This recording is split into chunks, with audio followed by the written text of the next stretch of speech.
ह्या नवऱ्याने तर मोठा लटघर बांधून ठेवलाय बाई. झाडून झाडून पाक माझी कंबर गेली. शेजारणीला ना लई मस्ती आल्या. आज हिला दाखवतेच. काय काय तुला लई शाणपण आलंय काय? काय झालं काय बोंबलायला? काय गे माझ्या सासूला माझ्याबद्दल काय चुगल्या केलीस? अरे चुगल्या. आणि तू माझ्याबद्दल गल्लीतल्या बायकांना चुगल्या केल्यास त्याच काय? ही लई चोंबडी आहे, लईच भामटी आहे, लईच भांडकुदरी आहे.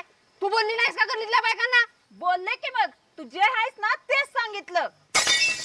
गल्लीतल्या बायकांना काय सांगतेस ग? तुझ्यात हिम्मत असेल तोंडावर बोल की. म्हणजे तुला काय म्हणायचंय? मी भांडकुदरी आहे हा? जाऊ दे का सोड गा इडियस का काय बस की कापू का ए बाबा घेऊन जा की तुझ्या बायकोला चल गा बाई चल चल का बोल चल तू जातर चल की नादवा भांडणाचा बैला चल गा बाई नुसतं भांडण काढत फिरते ही बाई आज माझा नवरा आलाय ना म्हणून वाचलीस. परत जर चोंबडेपणा केलास ना तुला मारून कोमेत घालीन. चल गा चल मला कोमेत